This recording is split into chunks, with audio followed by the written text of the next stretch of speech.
Assalamualaikum warahmatullahi wabarakatuh.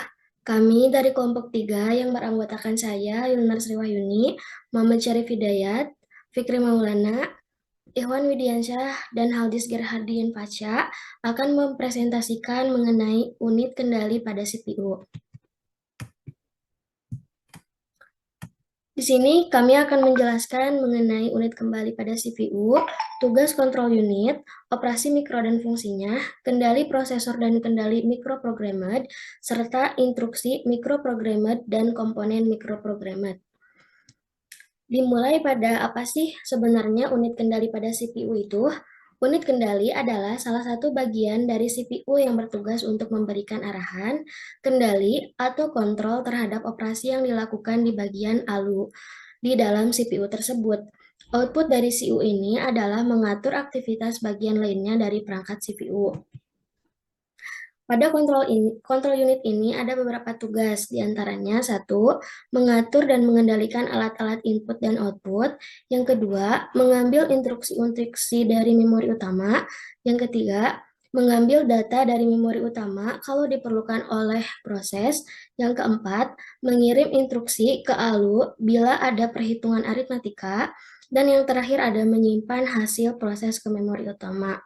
Selain beberapa tugas tersebut, ada juga dua tugas dasar kontrol unit. Yang pertama yaitu pengurutan. Unit kontrol menyebabkan prosesor menuju sejumlah operasi mikro dalam urutan yang benar, yang didasarkan pada program yang sedang dieksekusi. Yang kedua yaitu eksekusi. Unit kontrol menyebabkan setiap operasi mikro dilakukan. Selanjutnya akan dijelaskan oleh Muhammad Syarif.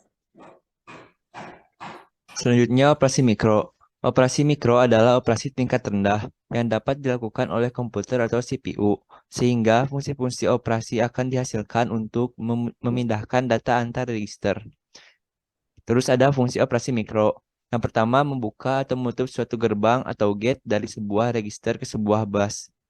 Yang kedua, mentransfer data sepanjang bus. Yang ketiga, memberi inisial sinyal-sinyal kendali seperti read, write, shift, clear, dan set. Yang keempat, mengirimkan sinyal-sinyal waktu. Yang kelima, menunggu sejumlah periode waktu tertentu. Yang keenam, menguji bit-bit tertentu dalam sebuah register. Next. Selanjutnya ada kendali prosesor. Prosesor sering disebut sebagai otak sentral dari komputer. Artinya unit pemroses utama dari perintah-perintah program yang harus dijalankan oleh komputer yang mengontrol keseluruhan jalannya sebuah sistem komputer dan digunakan sebagai pusat atau otak dari komputer yang berfungsi untuk melakukan perhitungan dan menjalankan tugas. Selanjutnya ada kendali microprogrammed. Kendali microprogrammed menawarkan suatu pendekatan yang lebih terstruktur untuk merancang unit kendali logika atau CLU. Dibandingkan dengan kendali hardware, rancangan microprogrammed relatif mudah diubah-ubah dan dibetulkan, menawarkan kemampuan karena waktu akses memori kendali ROM menentukan kecepatan operasi CLU. Maka kendali microprogrammed mungkin menghasilkan CLU yang lebih lambat dibandingkan dengan kendali hardware. Selanjutnya akan diteruskan oleh Fikri Maulana. Selanjutnya itu instruksi microprogrammed. Ada dua. Yang pertama itu horizontal. Satu bit diberikan untuk setiap sinyal logika yang dihasilkan oleh instruksi mikro. Jenis implementasi diaman signal kontrol dikode ke dalam pada bit, kemudian digunakan setelah dikode. Yang kedua itu vertikal. Hanya satu operasi mikro yang dipanggil pada suatu waktu. Next. Selanjutnya akan dijelaskan oleh saudara Ikhwan. Untuk yang selanjutnya adalah komponen microprogrammed.